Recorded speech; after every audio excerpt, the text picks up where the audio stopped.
सुरुमा हामी नारायण हिटी दरबार हत्याकाण्डको बारेमा कुराकानी गरौँ। के थियो त्यो घटना? होइन, म त्यहाँ थिइनँ। म चाहिँ त्यहाँ थिइनँ नि त। फेरि जसरी अरू जनताहरूले त्यस घटनाको बारेमा जानकारी पाउनुभयो, त्यसरी नै घटना शुक्रबार राति भयो। शनिबार बिहान 5 बजे मैले पनि थाहा पाएको हुँ। मोरङमा थिएँ म, मेरो घरमा। मोरङमा थिएँ त्यति बेला। म स्वास्थ्य लाभ गरिरहेको थिएँ। पछि यहाँले जस्तै विभिन्न व्यक्तिहरूसँग भेट्दा होइन, यसो भयो। पछि त्यो घटना भएपछि सम्पूर्ण व्यक्तिको चासो त्यतापट्टि गएकै हो। तर अरूले बिर्सिँदै गए, मैले त्यसलाई अनुसन्धान गरेँ कि राणाभाट प्रतिवेदनलाई मैले झन्डै 50 चोटि दोहोऱ्याएर पढेको छु होला, अन्डरलाइन गर्दै। त्यसको चाहिँ नि एक पेजमा लेखेको कुरो अर्को पेजमा बाँच्छ के त्यसमा के बुझ्नु भएन। त्यसको एक ठाउँ लेखेको कुरो अर्को ठाउँमा बाँच्छ। र तपाईँले नारायण हिटी हत्याकाण्डको बारेमा सोधिहाल्नुभयो। जसले बयान दिए बाँचेकाले, ती सबैको बयान एउटै छ।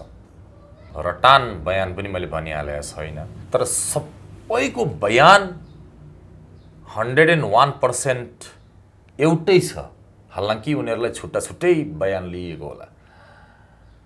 जहाँ यस्तो केसमा साक्षीहरूबाट एउटै किसिमको बयान आउँछ, त्यहाँ एउटा नयाँ शङ्खाले स्थान पाउँछ।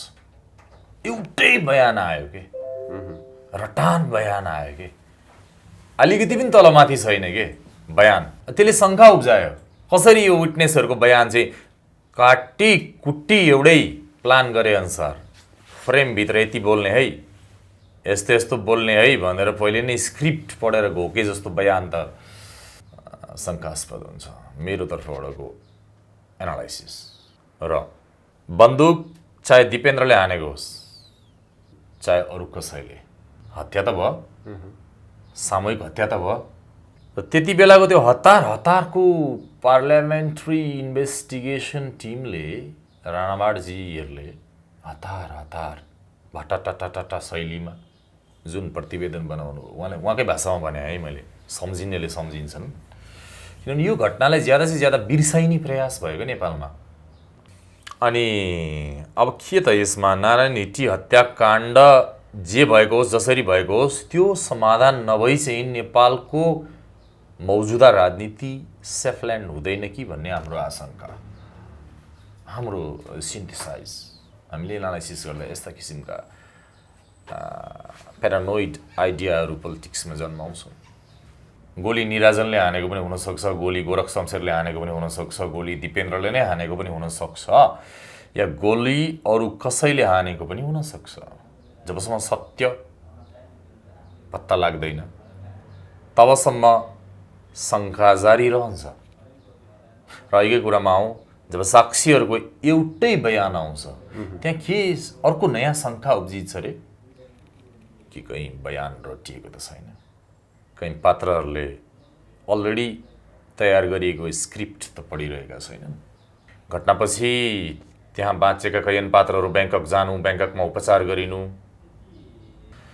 अर्को कुरा के भने, नेपालको नारायण हिटी हत्याकाण्डको राज ब्याङ्ककमा सुरक्षित छ कि जस्तो पनि लाग्छ कहिलेकाहीँ। ब्याङ्कक यानि थाइल्यान्डमा सुरक्षित छ कि जस्तो पनि लाग्छ। भनेको कस्तो, अलिकति प्रश्न पारिदिनुहोस् त। नारायण हिटी हत्याकाण्ड हुनुभन्दा अगाडिका केही घटनाहरूलाई पुनर्मूल्याङ्कन गर्नुपर्ने हुन्छ। 7 बाटोमा क्राउन प्रिन्सको सम्बोधन, त्यहाँ जानु, सम्बोधन चाहिँ लुम्बिनीमा हो के अरे। लुम्बिनी महोत्सवमा क्राउन प्रिन्स दिपेन्द्रको सम्बोधन, नितान्त नौलो सम्बोधन, बाउकै शैलीमा जुन सम्बोधन उनले गरे एउटा थियो। अर्को 7 बाटोमा उनी सायद अन्तिम सेरेमनी केही थियो त्यहाँ गएको थिए। र अचानक जेठ 19 गते राति शुक्रबार त्यस्तो भयो। र मैले इन्डियामा केही रका एजेन्टसँग अचानक अनौपचारिक गफ हुँदाखेरि एउटा नयाँ कुरा उनीहरूले भने मलाई बनारसमा। के भने भन्दाखेरि, नारायण हिटी हत्याकाण्ड दाउद इब्राहिमको डिजाइनमा भएको हो भने। मैले नि बहुत खोज गरेको छु कि, बहुत जुत्ताको तलुवा खियाएको छु मैले यस्ता नेपालका अनसोल्ड मिस्ट्रीहरूमा। यसै इन्ट्रेस्ट लागेर, पेसाले पनि साथ दिएर। त्यसपछि मैले जसँग भएँ म, किन कसरी होइन, अनि उनीहरूले भने दाउद इब्राहिम र एक्स क्विन ऐश्वर्या बिच कुनै साँठगाँठ थियो। मैले अघिल्ला अन्तर्वार्तामा पनि भने छु। यहाँसम्म भनिन्छ कि वर्तमान कालमा नेपालमा यानि काठमाडौँ सहरमा भएका ठुला ठुला मालहरू, सपिङ मालहरू डी कम्पनीका हुन् भनिन्छ। दाउद इब्राहिम कास्कर 1991 मा इन्डियामा वान्टेड भएपछि दुबई गए अनि पाकिस्तान गए भनिन्छ, तर नेपाल आए कि नेपाल बसे के भने नेपालमा सुरक्षा सेल्टर लिए कि दरबारले उनलाई यानि कि प्रत्यक्ष भन्दा रानीले सेल्टर दिइन्, दरबारले सुरक्षा दियो। किन भन्दा दरबारको पनि स्वार्थ के भने नेताहरूले 46 सालमा आन्दोलन गरिरहेका अनि त्यही चाहिँ रानीलाई एक किसिमको इख घमण्ड, मेरो देश किन नेताहरूलाई मेरो राजा किन गुमाउने, मेरो वंशजको लिगेसी किन गुमाउने भन्ने एक किसिमको अहम। अनि उनले चाहिँ दाउद इब्राहिमसँग सम्पर्क बढाइन् र नेपालको धेरै कुराहरू यानि उनलाई सम्पर्क दिएपछि दाउद कम्पनी आयो नि त, डी कम्पनी नेपालमा भेरी पावरफुल अन्डरवर्ल्ड कम्पनी आएपछि त नेताहरूले जे गर्दै गए त्यसको खिलाफमा डी कम्पनीले जाल बुन्दै गयो। आज यहाँसम्म आइपुगेका छौँ। अब जित कसको? दाउदलाई इन्डियाले खोजिरहेछ, अरू कैयन देशले अमेरिकाले पनि वान्टेडको सूचीमा राखिरहेछ। दाउद बिरामी छन् अहिले, दाउद बुढा पनि भयो होला, बिरामी छन् दाउद फिजिकल्ली। दाउद कहाँ छन् भन्ने मेरो सवाल होइन, तर दाउदले नेपालमा के खेल खेलिरहेछन् भन्ने मात्र मेरो सवाल हो। यदि मेरो देशमा, हाम्रो देशमा दाउद इब्राहिम कास्करले खेल खेल्छन् भने यो त हाम्रो लागि क्षम्य त हुँदैन। हामीले त उनको गिरफ्तारीको लागि अन्तर्राष्ट्रिय इन्टेलिजेन्स सिस्टमहरूलाई गुहार्नु पर्ने हुन्छ। हामीले त भारतीय गुप्तचर प्रणालीलाई, हामीले अमेरिकन गुप्तचर प्रणालीलाई तपाईँले खोजेको सस्पेक्ट नेपालमा छ भन्नु पर्यो, या डोङ्गरीमा छ या कहाँ छ समात्नु पर्यो। हाम्रो देशमा केही अप्ठ्यारा खेल खेल्नुहुन्छ, ड्रगको ट्रान्जिट बनाउनु भएको छ, हतियारको ट्रान्जिट बनाउनु भएको छ, देशमा चाहिँ नि दुनियाँ करप्सन गुन्डागर्दीको चाहिँ नि तपाईँको ठेक्का लिनु भएको छ, कैयन मानिसहरू केटाहरू केटीहरू परिचालन गरेर यो देशको चाहिँ नि गणतान्त्रिक सिस्टम या डेमोक्रेटिक सिस्टमलाई फेल खुवाउने किसिमले केही गुटबन्दीहरू चाहिँ लगातार खेल खेल्छन्। त्यस्तो खालको नेपालको राजनीति त्यस्तो किसिमले चलिरहेछ, ब्ल्याक एन्ड व्हाइट। यस्तो कुरा भन्दा आम जनताले मलाई चाहिँ नि गाली गर्लान्, नबुझ्लान्, द्याट्स देयर प्रब्लम, यो उनीहरूको समस्या हो। तर नेपालमा खतरनाक गेम प्लानहरू भइरहेका छन्, नो अर्डिनरी गेम नेपालमा। दाउदलाई ऐश्वर्या रानीले सुरक्षा दियो भन्नुभयो, तर राजशास्त्र अन्त्य गर्न दाउदकै भूमिका छ। के थाहा त अब यो त हेर्नुहोस्, क्रिमिनलको माइन्डलाई कसरी प्रेडिक्ट गर्ने, उसले कहिले कुन चाल चल्छ। हिजो चाहिँ नि उहाँले दिनुभयो होला, भोलि केही समस्या भयो होला, त्यसैलाई ऊ त के भने जसले उसलाई बनायो उसैलाई खतम गर्न पनि तयार हुन्छ। जस्तै अन्डरवर्ल्ड भने एकछिन क्रिमिनल माइन्डको केही भरोसा हुन्छ? रानी ऐश्वर्याले ठेका दिनुभयो होला, ल ठिक छ, भोलि के छ गर्दै जाँदा चित्त बुझेन भोट दियो कि? क्रिमिनलको केही भरोसा हुन्छ? जस्तै अर्को कुरा सुन्नुहोस्, ओलीजी प्रचण्डजी पनि त क्रिमिनल हो नि, होइन र? खुकुरी हाने मान्छे, बम पड्काए मान्छे, दुनियाँ मानिसलाई मार्या मानिस क्रिमिनल होइन? राजनीतिक कारणले गरोस् या व्यक्तिगत बदलाको भावनाले गरोस्, ईश्वरको अदालतमा कसले माफी गर्ने? कुनै मानिसलाई मारेको सोच्नु नै ईश्वरको अदालतमा त्यो मारे बराबर हो। यहाँको मानिसको अदालतले चाहिँ मारेपछि दोषी प्रमाण झुटेपछि मात्रै उसलाई चाहिँ नि कारबाही गर्ला, सजाय देला। तर ईश्वरको अदालतमा यदि कसैले मारेको कल्पना गर्छ भने पनि ऊ दोषी भइसक्यो ईश्वरको अदालतमा। त्यस कारणले कानुन छ भने त्यहाँ त्योभन्दा माथि कालो कानुन पनि हुन्छ। एकछिन तपाईँ कोही कालो कानुन खेलाउन सक्ने व्यक्ति, एक्लो व्यक्तिले पनि दुनियाँ तहस नहस गरिदिन सक्छ। त्यो अघिको प्रश्नको उत्तरमा म आउँछु। तपाईँले भन्नुभयो राजनीतिमा जे पनि हुन सक्छ, होइन? तर एउटा प्रश्न यहाँनिर, जस्तै दाउदले राज संस्था अन्त्य गर्दाखेरि दाउदलाई के फाइदा हुन्थ्यो? होइन, त्यो चाहिँ के भने मैले भारतमा केही गुप्तचरहरूसँग भएको अनौपचारिक कुराकानीको क्रममा निक्लिएका कुराहरू हुन् जसले म पनि तेल मिलाएको थिएँ। अनि मैले मेरो इन्भेस्टिगेसनको एङ्गल बदल्नुपर्ने वक्त आएको थियो। त्यस कारणले यहाँ चाहिँ के भने तपाईँको वीरेन्द्र राजा ज्यादा दिपेन्द्रसँग स्लोपमा थिए। दिपेन्द्र राजा दिपेन्द्र चाहिँ ज्यादा वीरेन्द्रको प्रोटेक्सनमा होइन, वीरेन्द्र राजाले दिपेन्द्रलाई राजा भएको हेर्न चाहन्थे डेफिनेटली। यता फेरि रानी ऐश्वर्यले दिपेन्द्रलाई होइन निराजनलाई राजा भएको हेर्न चाहन्थिन्। यो कुरा चाहिँ धेरैलाई थाहा छ। राजा रानीमै एक किसिमको क्लास रहेछ क्या। एकछिन हाम्रो त के भने नेपालको अहिलेको पोलिटिक्सलाई केलाउँदा पनि शाह वंशलाई एनालाइसिस गर्नुपर्छ क्या हामीले। के कस्तो कुरा गर्नुहुन्छ तपाईँ? नेपालमा चाहिँ कम्युनिजम भित्राउने लेट किङ महेन्द्र हुन् with the help of CIA. Indirectly directly प्रचण्डजीहरू भने किङ महेन्द्रहरूकै कारिन्दा हुन् ओलीजीहरू। ओलीजीले एकचोटि राजालाई भेटेर आएपछि जब राजा शासनमा थिए ओलीजीले टिभीमा भन्नुभएको छ, पत्रकारले सोद्धा के भन्नुभएको छ नि, तपाईँ कस्तो लाग्यो त राजासँग भेटघाट भन्दा? महाराजले भनेको नमान्ने हामी त मान्छौँ महाराजले भनेको भन्ने टाइपको स्टेटमेन्ट दिनुभएको छ उहाँलाई। फुटेज खोज्नुहोस् तपाईँ। राजालाई भेटे माधव नेपालजीले त बार बार अन्यले पनि भन्नु दाम राखेर ढोग्नु भयो। एकातिर त्यो रिस्ता छ उहाँहरूको। अर्को कुरा तपाईँ के छ भने यहाँ यो सानो देश हो, यहाँ हरेक मान्छे रिस्तामा बाँधिएको छ क्या, नाता गोतामा बाँधिएको छ क्या। केही नभए नि गोरु बेचेको साइनो चाहिँ हुन्छ नेपालमा। एक किसिमले हरेक मानिस दाजुभाइ पनि हो नेपालमा। तर केही मानिसहरू बिचौलियाहरू, केही खुफियाहरू, केही कम्युनिस्ट प्रोपोगन्डिस्टहरू लगातार यो देशमा केही गुमनाम खेलहरू खेलिरहेका छन् जसको पर्दाफास हुनु जरुरी छ। त्यसमा नारायण हिटे हत्याकाण्ड नि आउँछ, मदन भण्डारी हत्याकाण्ड नि आउँछ, हुँदै हुँदै हुँदै हुँदै तपाईँको सुनकाण्ड हुँदै अनेक हुँदै तपाईँको चाहिँ नि निर्मला पन्त बलात्कार हत्याकाण्ड पनि आउँछ।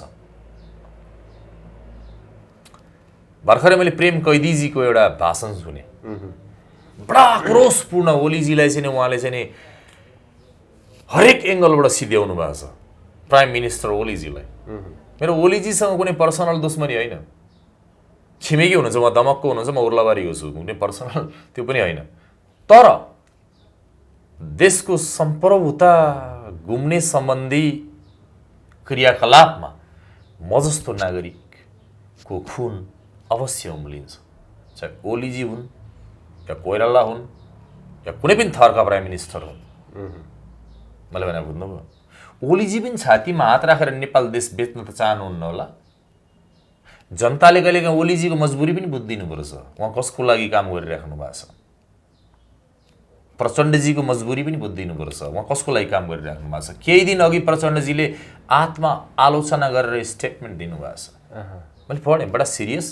पहिलोचोटि प्रचण्डजीले चाहिँ जिन्दगीमा पहिलोचोटि एउटा सिरियस एउटा स्टेटमेन्ट दिनुभयो फिल भयो मलाई। उहाँलाई म पहिलेदेखि अब्जर्भ गरिरहेको छु, मिडियामा त गरेको छु, हेरेको छु उहाँको एक्सनहरू as a reporter, as a conscious citizen.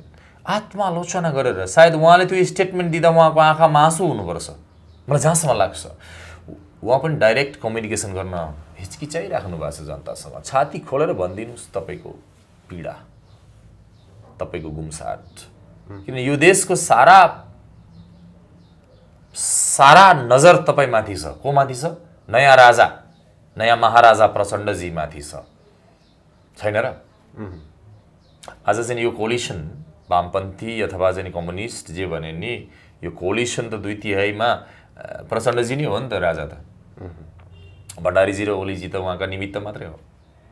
सारा युद्ध लडेर एकछिन न, सारा युद्ध लडेर सारा खेल खेलेर चाहिँ आज को छ सत्तामा?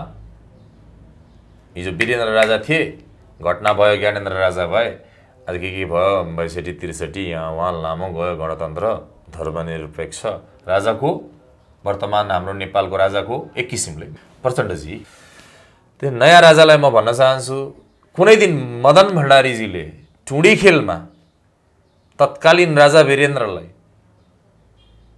चेतावनी स्वरूप ललकारेका थिए, महाराज आउनुहोस् मैदानमा र मसँग टक्कर लिनुहोस् भन्नुभएको थियो। त्यो भाषण एउटा 16 वर्ष केटोले त्यहाँ सुनिरहेको थियो, प्रत्यक्ष।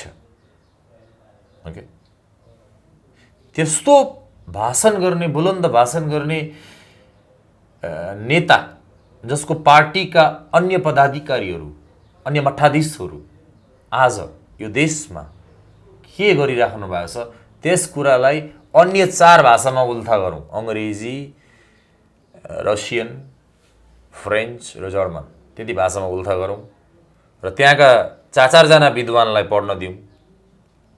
अनि यदि उहाँहरूले ती विद्वानहरूले होइन ओलीजीहरू ठिक हो प्रचण्डजी ठिक हो भन्यो भने हामी उहाँहरूका खुट्टामा ढोग्न आउन तयार छौँ। म अरू साथीहरू पनि लिएर आउँछु, मेरा कयौँ साथीहरू हुनुहुन्छ लिएर पनि आउँला। यति भने इन्टरनेसनली चेक जाँच गरौँ त, डिएनए टेस्ट गरौँ नेपालको पोलिटिसियनहरूको। शीर्षक यही राख्नु होला, let's test the DNA of Nepalese politicians. Dipendra मरेका छैनन् पनि भन्दै हुनुहुन्छ। होइन मैले भनेको छैन, हेर्नुहोस् म कुनै दाबी गर्न तयार छैन, तर शङ्खाले त भन्छन् नि एङ्गल, इन्भेस्टिगेसनका कैयन एङ्गलहरू हुन्छन्। जस्तै कुन एङ्गलले दिपेन्द्र मरेका छैन? होइन म त्यसो भन्ने अधिकार छैन मलाई। एकछिन मरुन् नमरुन् त मरेकै भन्छ नि हिस्ट्रीले त। मैले एक्चुअली इन्डियामा केही इन्टेलिजेन्टहरूसँग मैले झगडा परेको छ मेरो इन्डियामा। खै म भ्रमण गरिरहन्छु कहिलेकाहीँ, मान्छेहरू भेटिन्छन् मसँग, खुसी लाग्छ, लकी छु कहिलेकाहीँ। Sometimes I am very lucky in my profession. Actually के भयो भने तपाईँको चाहिँ नि निकै एक्सक्लुसिभ मानिसहरूले इन्डियामा डिनरमा कुराकानी हुँदाखेरि त्यहाँ एकजना बुजुर्गले भन्नुभयो मलाई इङ्ग्लिसमा, अनि हत्या त ज्ञानेन्द्रजीले गर्नुभयो अरे त भन्नुभयो। मैले भने excuse me, be careful of what you are saying. महाशय तपाईँ सावधान रहनुहोस् के भन्दै हुनुहुन्छ तपाईँ।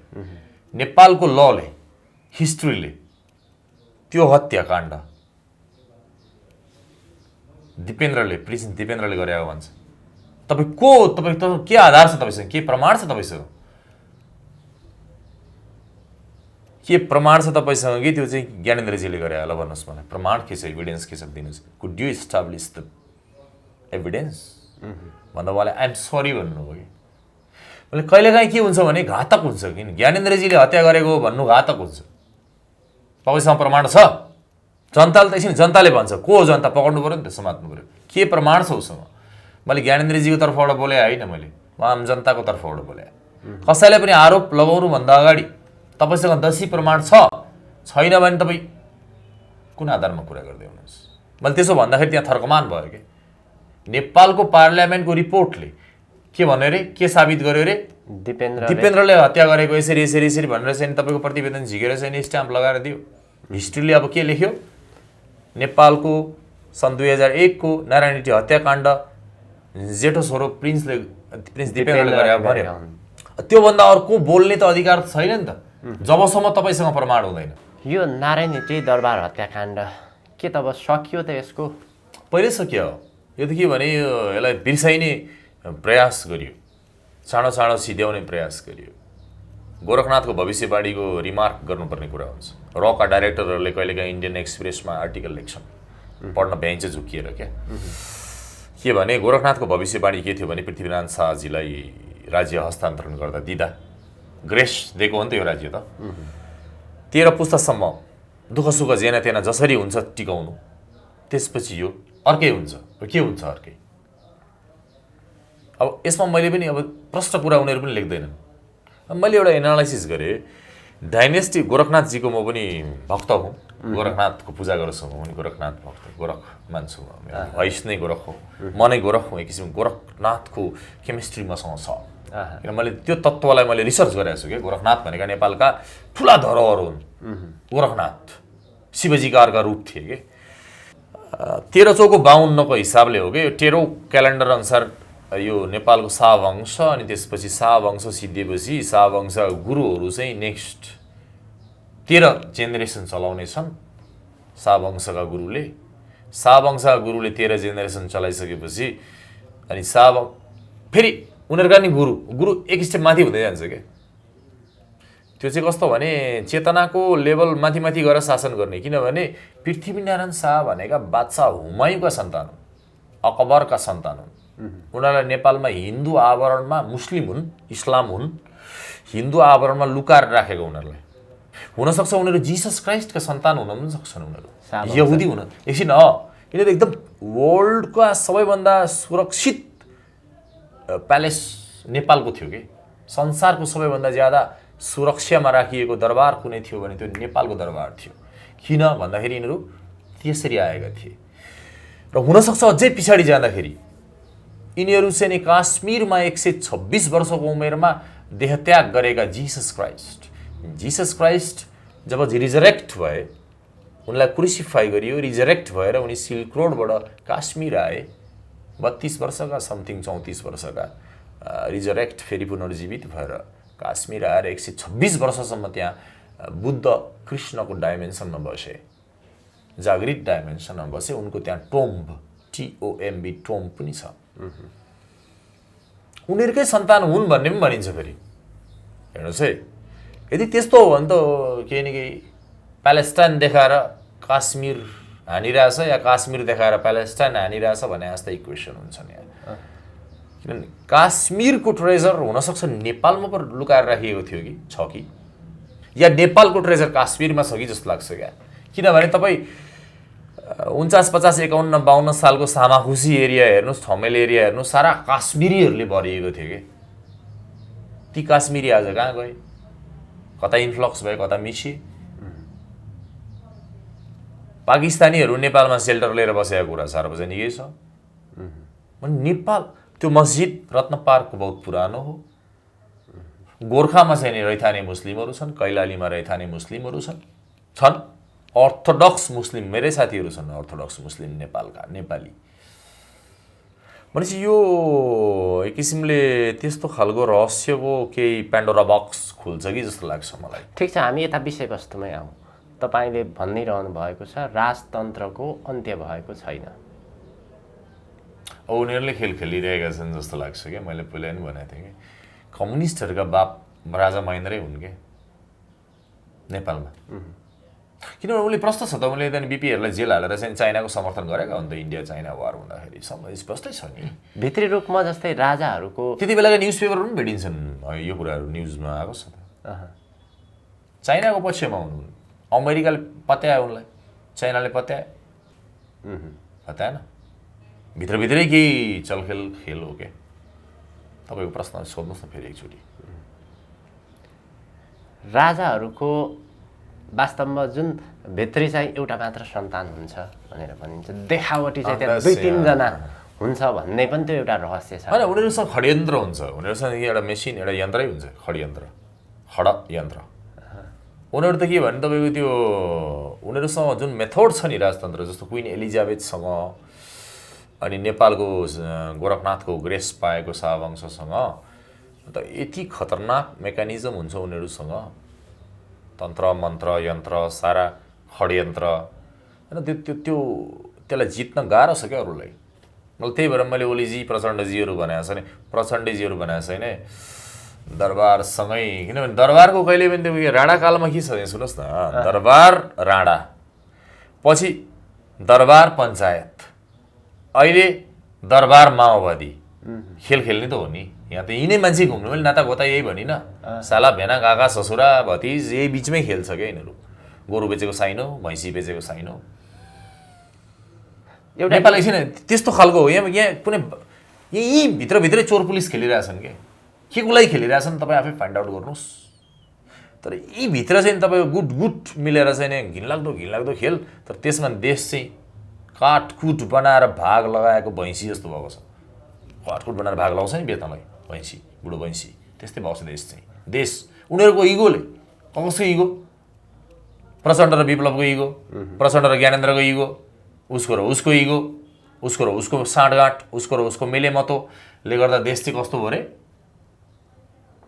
काटकुट बनाएर भाग लगाएको त्यो भैँसी जस्तो भइसक्यो।